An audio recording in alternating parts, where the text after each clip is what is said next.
Hello there everybody, Sam Strains here, welcome back to the Railway and welcome to a bit of a comparison video. Now over the last few weeks I've done sort of semi-comparison videos where I've compared a couple of different models from different ranges and such, and in the comments you guys told me that you really enjoyed it and that I should do more, so I've decided I'm going to go ahead with this video, which I hope is going to be really interesting.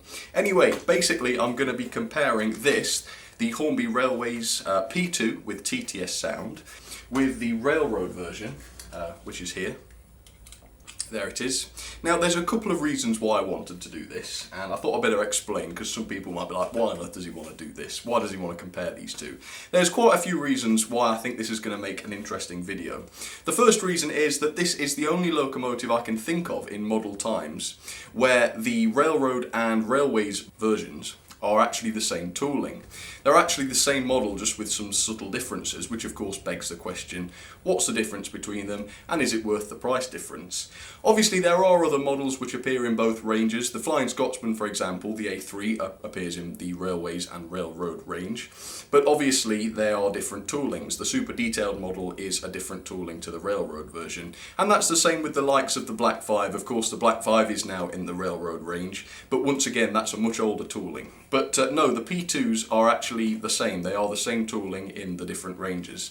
Obviously the Hornby Railways range then, just in case anybody doesn't know, that's the stuff that comes in these boxes. This is the super detailed stuff. It's the top of the range stuff. It's a little bit more expensive, often quite a bit more expensive, but it's designed for the serious modeler or even the professional modeler. The railroad stuff, you've seen the railroad boxes. Actually, I didn't get this one boxed. I'll talk about that later on. This is designed to be cheaper, a little bit less detailed. It's designed for the casual modelers, beginners, children, or maybe, you know, modelers on a budget. So that's the difference. Now the second reason is the interesting one, because this Hornby Railways P2 with TTS sound, back, I think it was in 2015, 2014, was the very first Hornby model to have TTS sound. Now, before this came out, to get a DCC sound locomotive of any kind would have cost you £250 upwards. And not only was this a super detailed new tooling, apparently, we'll get onto that, and not only did it have TTS sound, digital sound, which we didn't know what it was at the time, but it had digital sound, it had DCC sound, but it cost £155 RRP. So obviously when we were expecting to pay double that, effectively £150 for a brand new locomotive with sound, £155 was an extremely good bargain. I mean, it was fantastic value for money, or so it seemed. Now obviously these days a few years have passed and now we know the price of a TTS decoder. You know, you can expect to pay about 30 quid for one of those, and obviously the production costs then will be quite a bit less. So that begs the question, you know, is it really worth it? Is £155 good value for money? So the RRP for this particular model was £155, as I've been saying, and I went out and bought one straight away, although I think I got it from maybe Rails of Sheffield or Hattons, and I think it cost more like £150, so there you go. The railroad version is quite a bit cheaper. It cost, well, the RRP was £105, I think, for this. Was it 110? No, it was 105, and I actually paid £75 for this, so yeah, slight difference. Now when I'm comparing these today, obviously I want to compare the models. I don't really want to take the sound chip into account, so even though this cost 150 quid, I'm going to take off that £30 for the decoder so that we're really just comparing the models. So in that, you know, taking that into account, the price difference for me between those models was £50. So what we're going to do today is we're going to figure out, is the difference between the two models, I'm not going to do this is dodgy, not going to balance it on there, is the price difference of £50 between the two models worth it, and you know, do you get what you pay for? So let's figure that out. The first thing I'm going to talk about is going to come from unboxing this one, so I'm going to get this one out and we'll talk about the first few differences. And obviously this is not a review, so I'm not going to spend any time taking a look at the box or anything like that, but I do think it's important just to show you what you actually get inside the box so that I can do an effective comparison between the two. So very quickly then, let me take this one out and I'll show you what's inside. So of course, yeah, you've got all the instructions and such, but the important part really is the detail packs. So let me show you that to start with. Now the first detail pack is this one, and as you can see in here there are two Cock of the North etched nameplates. Now obviously you don't get those with the railroad version, so if etched nameplates is definitely something you want, then the only way to get them really is to buy the super detailed version. But there we go, that's quite a nice feature. And then you've also got another detail pack, and as you can see inside there's all kinds of different painted details. You've got vacuum pipes in there, cylinder drain cocks, a little bit of an extension for the tender.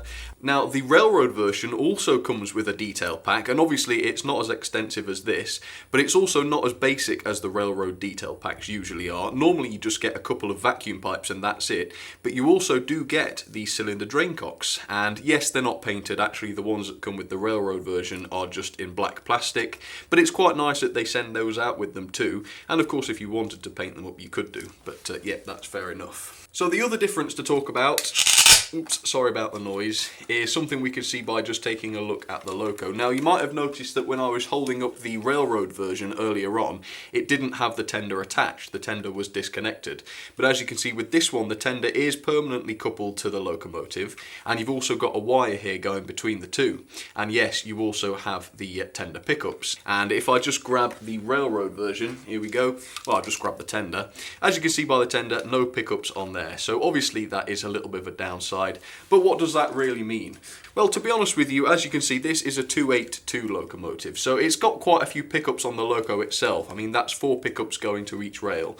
So to be honest, you know, the pickup capability is going to be fairly reliable anyway, but obviously because this one is on DCC and DCC sound, it needs to be as reliable as possible. So of course those tender pickups are really going to help. But to be honest with you, with my railroad version as well, I've never noticed any problems. Yes, it's only got a few pickups on it, it's only got the 4 on the driving wheels. But to be honest, you're not really going to see much of a downside. If you decide to DCC chip it, then yes, you might find that it's a little bit less reliable. But to be honest, I've not found any reliability issues with it just yet. Now obviously if you're a serious modeler and you've got a super duper layout, you're going to want to get one of these that's got the tender pickups just for that extra reliability. But what I'm saying is I don't think it's it's not a deal breaker, and it's not a fundamental flaw in the railroad version. Anyway, now I'm going to move on and look at some of the details and the differences between them, and hopefully that will be quite interesting. So let's get straight to that. Okay, so there is the super detailed version up against the white background, and I reckon this section ought to be probably the most interesting because, as I noted earlier, the two models are based on the same tooling, and so fundamentally they should really be the same pretty much. But obviously there's about a £50 price difference between the two, so we've got to figure out what cosmetic differences, if any, set the two apart. So I thought to start with then we would look at some of the differences, and then after I've done that I'm going to move on to some of the similarities, some of the things that are the same between the two. And I think it's actually going to be the similarities which are the most interesting when deciding, of course, whether or not the super detailed version is worth the extra money. Anyway, let's look at some of the differences then. Obviously the wheels is a big one, so if you look at the wheels here on the super detailed version, you can see that they are lined in white, and if I show you a shot of the railroad version now, you can see that they're not. The wheels are just plain green discs. Now I know some people might prefer that, I don't know, it's up to you, and if you do prefer that then maybe the railroad version is the way to go, but I personally think that the white lining on the wheels does look very smart, and I think that's a welcome addition. The second major thing is the handrails. As you can see here on the super detailed version, you do have sort of silver paint on all of the handrails there, which makes them stand out very nicely. Whereas, of course, on the railroad version, they are just green, just like the rest of the locomotives, so they don't stand out quite as much. And of course, that's quite obvious when you look at them close up. The next thing is various painted details, so I'll start by showing you the steam chest. As you can see, the steam chest has got the red lining on it there, and also the head of the cylinder just there, as you can see, has also been painted out into the silver, and that isn't the case with the railroad version. The steam chest is very much left blank on that version, which again is quite noticeable when you look at it close up. You've also got red lining along the whole locomotive, so the running board of course has the red lining, and also the rear pony truck also has red lining on it. And I should point out as well that the underframe of the tender is also lined in red. And again, with all of that, that isn't the case with the railroad version, that has all been left blank, which again is quite significant if you're really into the linings and such.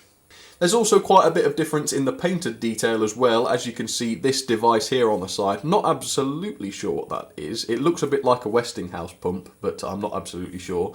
Anyway, it's been picked out. You can see that there's white lining on that, and also the pipes coming off it have been painted into a sort of coppery colour. And also these small details just in front of that unit have also been picked out in paint. And once again, with the railroad version, that isn't the case. That is still fitted, so, you know, they haven't just left it out, and that's good, I think. But it hasn't been picked out with the different coloured paints, so again, that's a definite difference. Finally then, I mean, there are quite a few differences, but the last major one is the lettering. As you can see, the 2001 number on the side of the cab there has been very nicely shaded. You can see it's got the shadow effect, and it's even got the builder's plate, I suppose it will be, underneath there, which has been applied.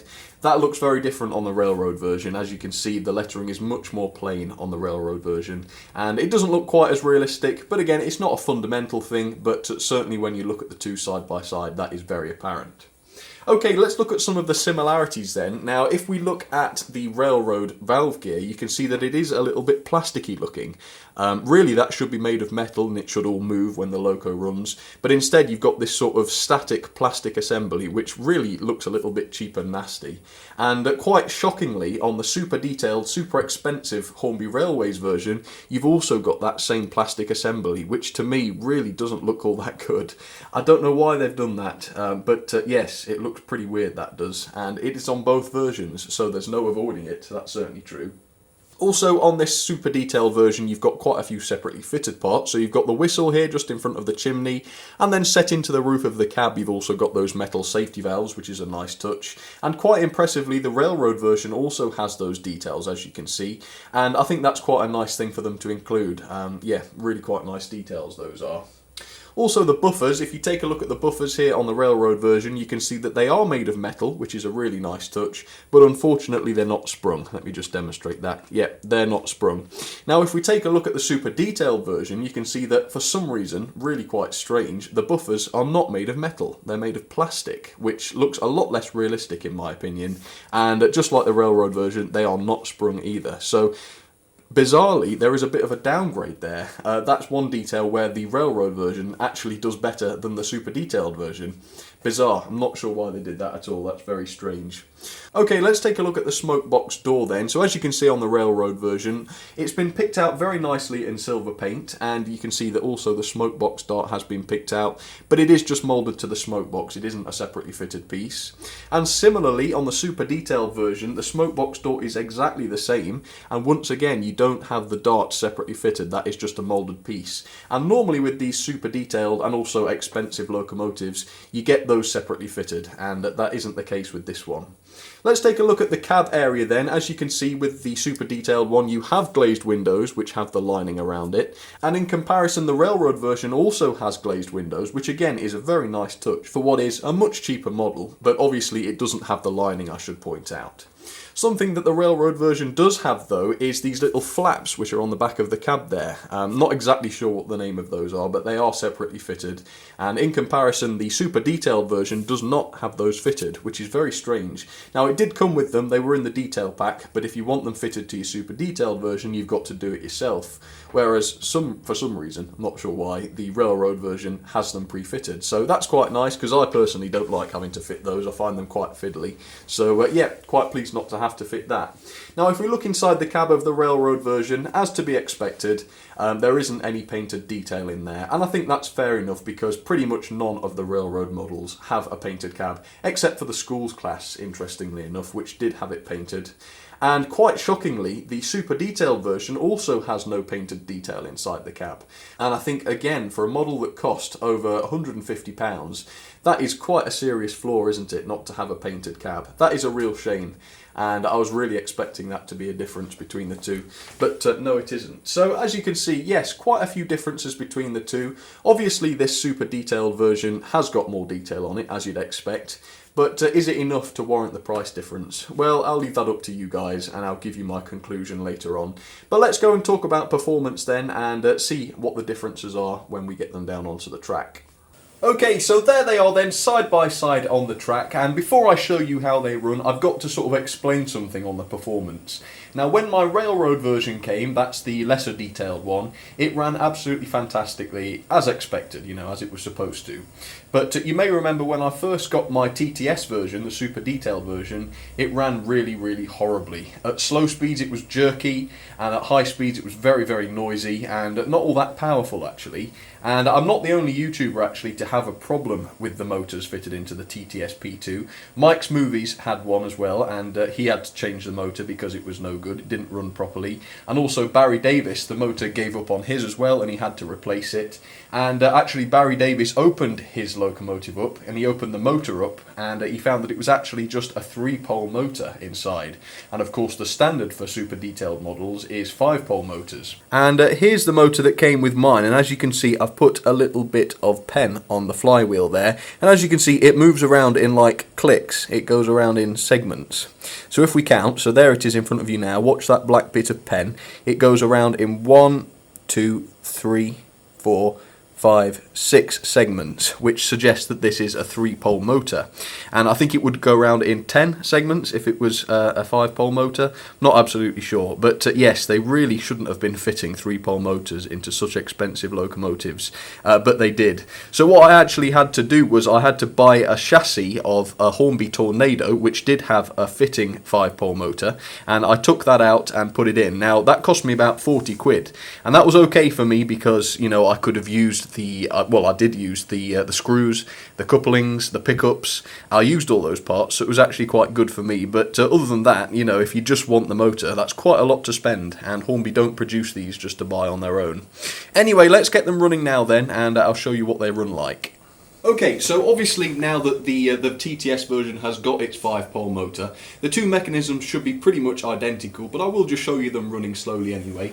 So here we go with the digital one then, and obviously one is DC and the other is DCC. And there are some channels that say obviously if you use a DCC controller you'll get much more smooth running and you'll get a lot better slow performance, but that's not something that I've found. I use these HM2000 controllers, and in some cases they actually do better than DCC for slow performance, but we'll give this a try anyway on Railmaster. So I'm just going to set her to one of the slowest speeds possible, about 5 miles an hour, and we'll see if she does it. There we go. As you can see, that is pretty good and slow, and more importantly it is smooth. Let me bring her into reverse, see if I can. And she definitely wouldn't have done that, you know, when she had the 3-pole motor. And in fact, I'll try and find a clip from when I originally reviewed her so that you can see how she ran. This is her slow speed performance.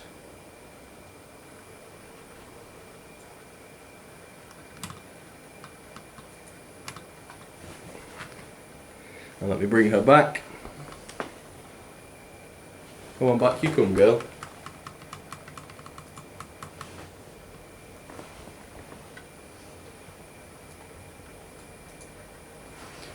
So yes, as you can see, she's coming back into the shot now. It isn't good at all. It's probably the worst slow speed runner I've got. It's just very, very jerky, as you can see. So you can see now, obviously, she's much, much smoother. Let me try that again.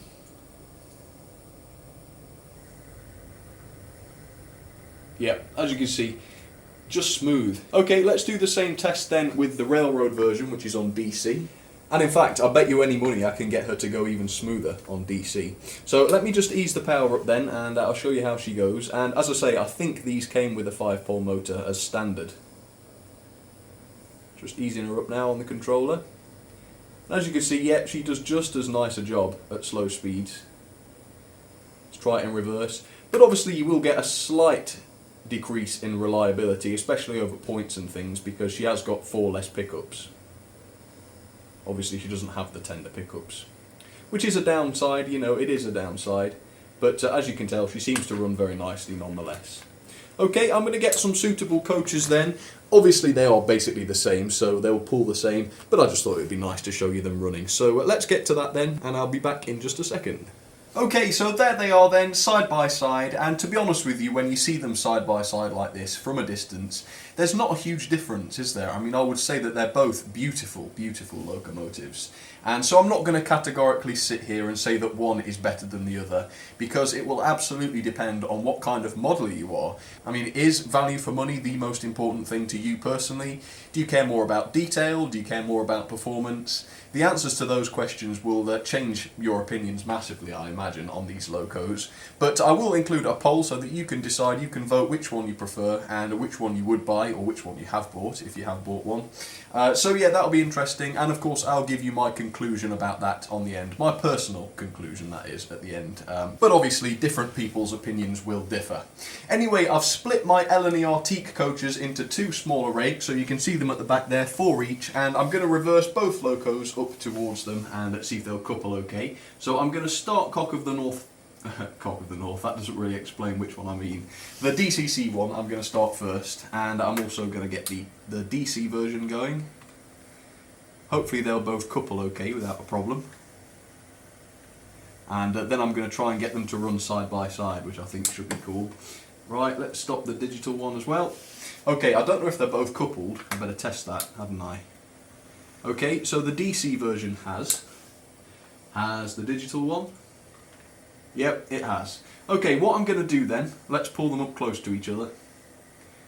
Right there. I'm going to turn the sound on the TTS version, because of course that is something to consider as well. There you go. And we'll give her a little bit of a whistle. And I'll set her off first at about 50 miles an hour, and then I'll try and speed match with the DC version. See if we can get them to run together. Alright, here we go.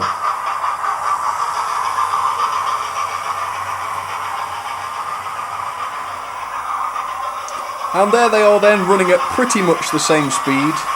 And hopefully you can see what I mean. From this sort of distance, they both look like superb models. So, you know, there's no right or wrong decision, I don't think. Absolutely fantastic.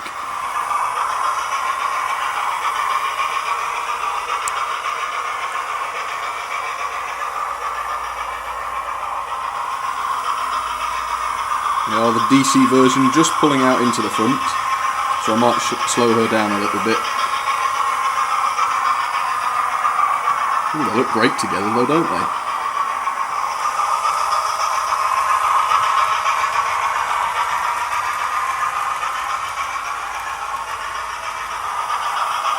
So as you can tell, they're both running absolutely beautifully now, but it is worth just reminding you obviously that the railroad version did run much more nicely straight out of the box, and my TTS version is only going so nicely because of the modifications I made to it, of course.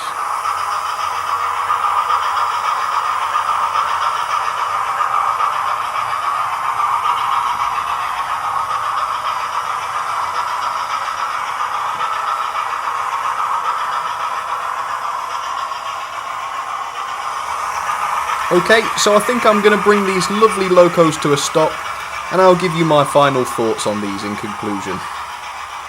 Okay, let's get to it.